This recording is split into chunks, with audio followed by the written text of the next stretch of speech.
The morning they let me go, it was raining in Edmonton. Not the dramatic kind of rain you see in movies, where lightning splits the sky and the whole world seems to know something terrible is happening. It was just gray. The kind of gray that settles over Alberta in late October and doesn't lift for weeks. I remember sitting in my truck in the parkade after they walked me out, watching the rain streak down the concrete pillars and thinking, I need to call Diane. And then I thought, Diane was the one who told me this morning before I even left the house that she'd been talking to a lawyer. Both things happened on the same Tuesday. I'd been with Northgate Industrial for 11 years, site supervisor, then regional operations lead. We managed pipeline maintenance contracts across 3 provinces. It wasn't glamorous work, but it was solid, the kind of job where you knew exactly what you were worth because the numbers were on the table every quarter review. I'd built something there, not just a title, a reputation. Guys trusted me. I'd stood in -30 weather and sorted out problems that the office types couldn't have found on a map.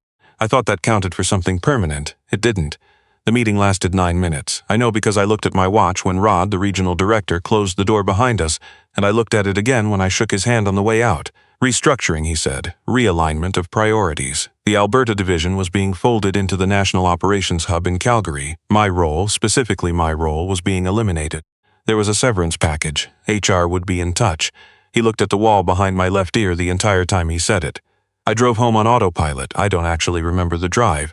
What I remember is walking through the front door and finding Diane at the kitchen table with her sister Bev, both of them with coffee cups in front of them, both of them looking at me in a way that told me the conversation I'd just interrupted had been about me.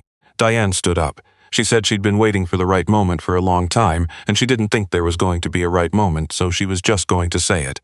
She said she hadn't been happy in years. She said she'd been carrying the family while I was always up north or out west or somewhere that wasn't here. She said she needed more than I could give.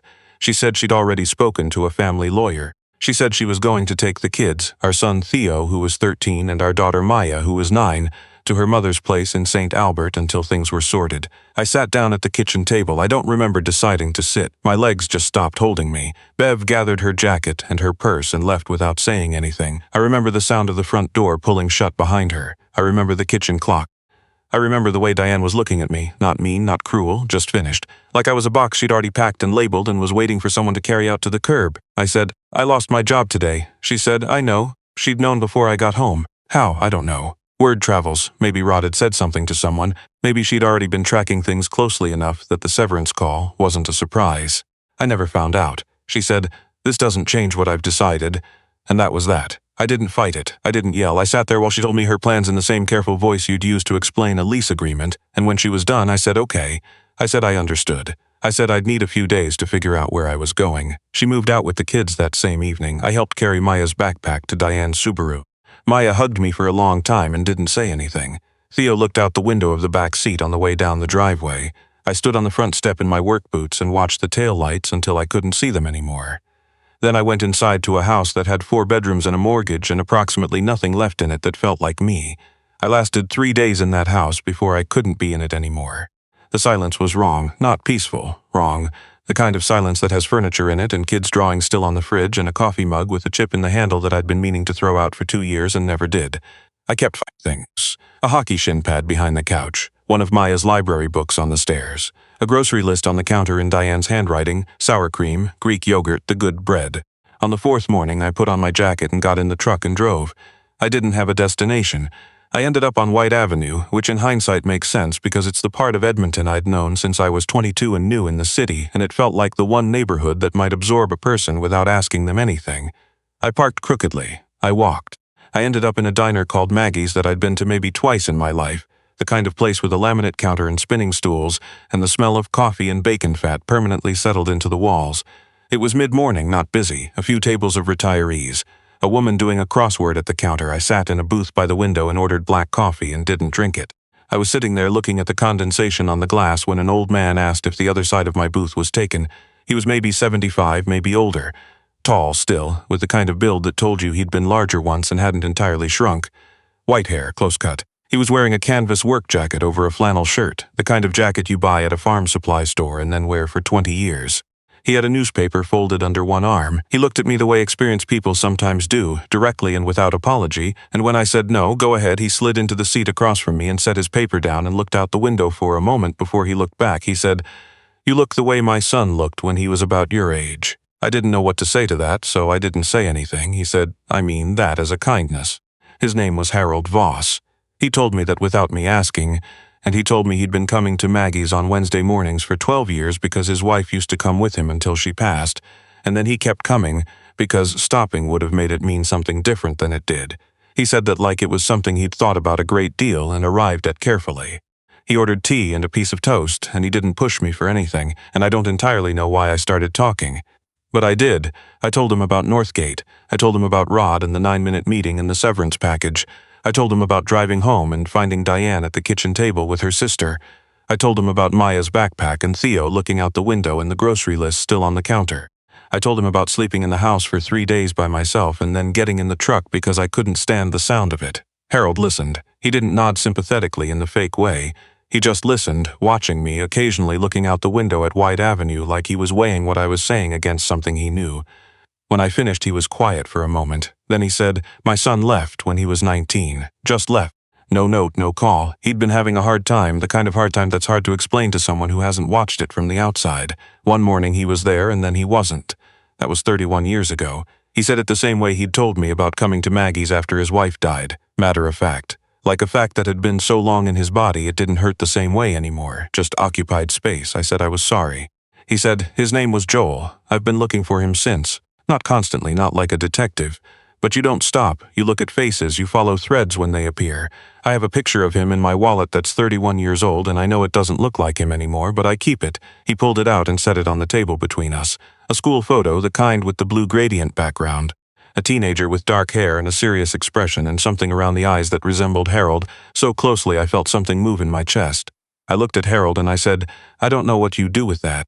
He said, what I do with it is I get up in the morning. He picked up his toast and ate it in 2 bites and drank his tea.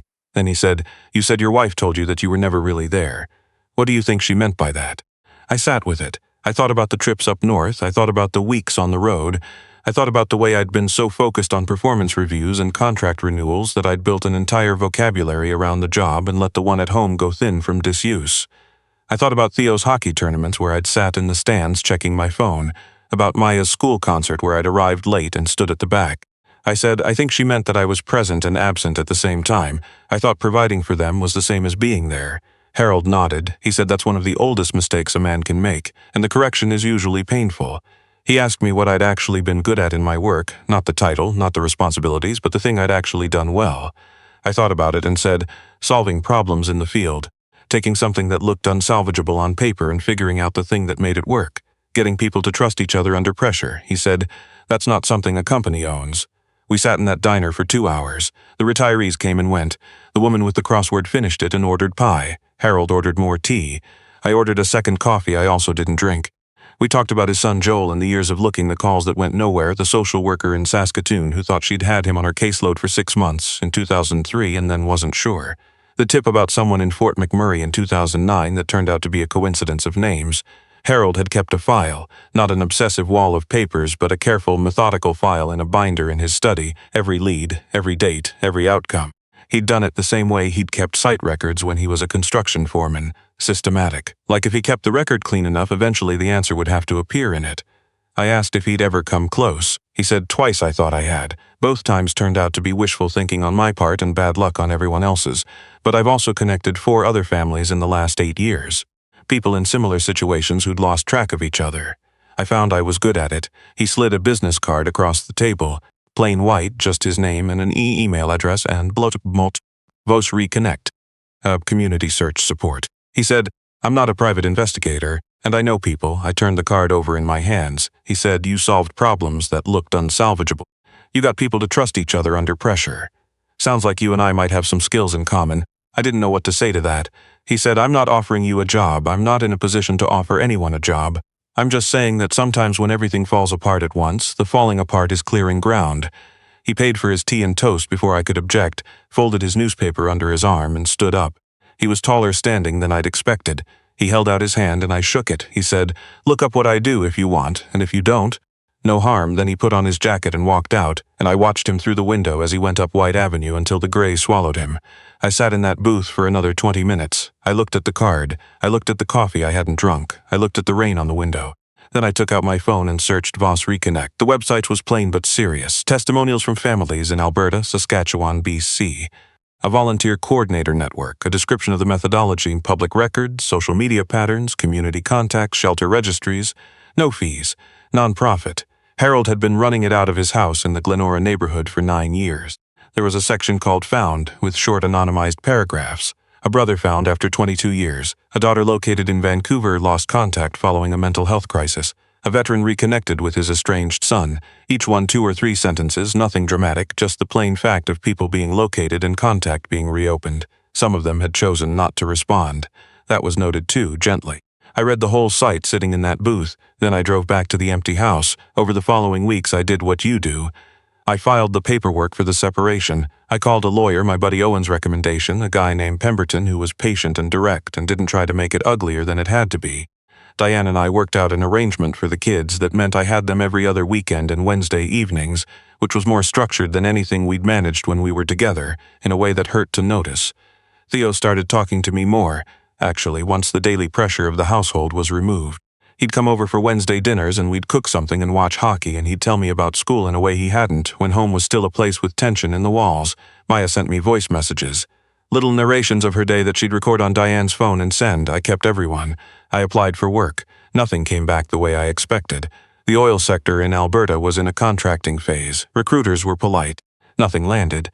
I had savings in the severance, so I wasn't desperate, but I could see the horizon on it.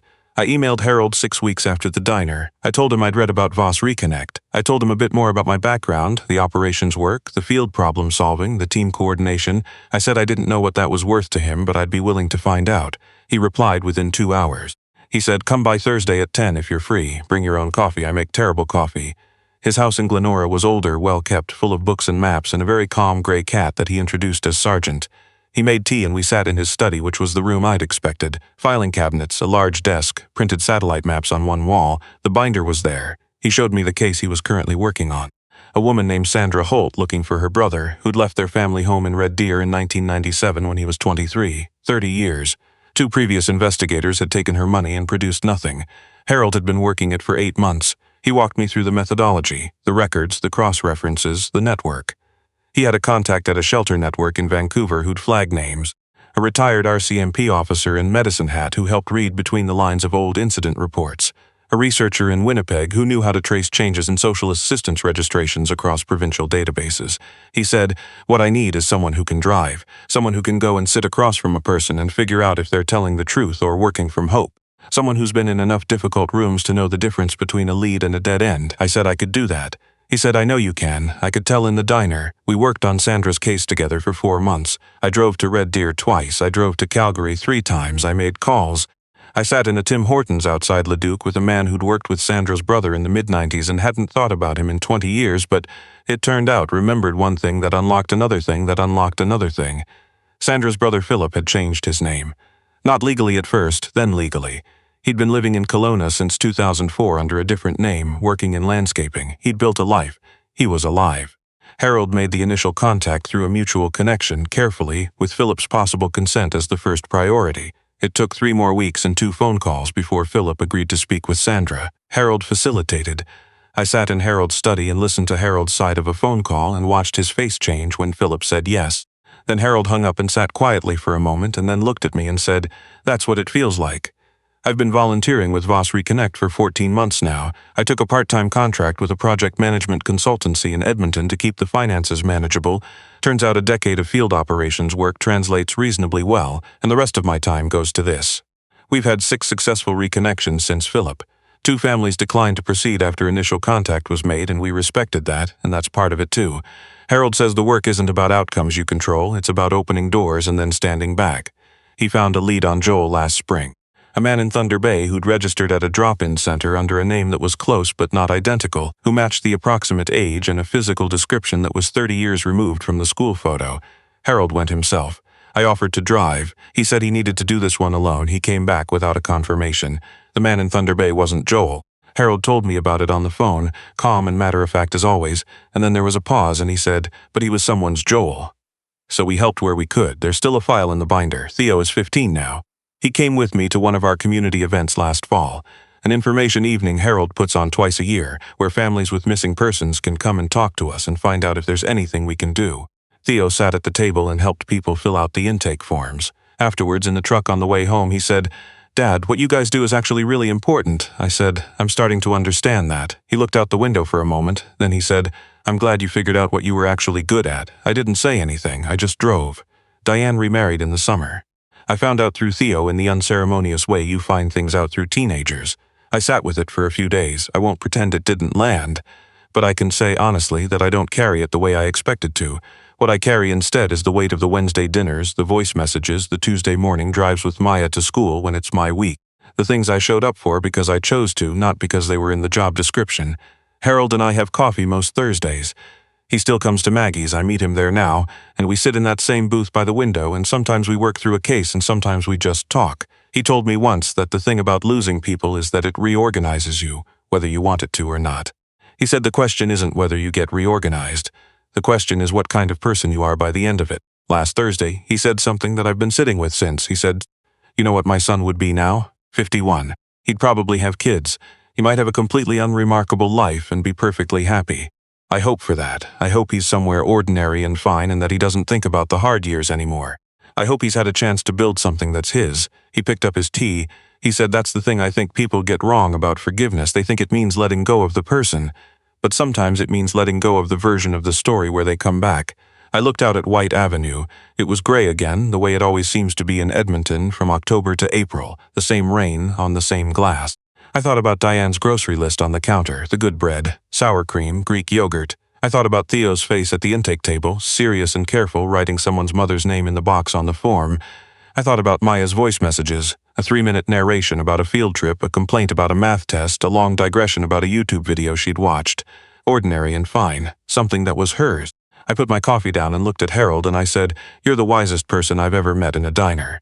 He looked slightly annoyed. He said, "I'm just a man who's had a long time to think." But I saw it, just for a second, the thing behind his eyes when he said it. Not grief, exactly. Something quieter than grief, something that had been through grief and come out the other side and made itself useful. I drove home that afternoon and picked up Maya from school, and she talked the entire way back about a book she was reading, and I listened to every word, and when we got to my apartment, she dropped her backpack in the hall and said, "Can we make pancakes?" And I said yes. That was enough. That was exactly enough.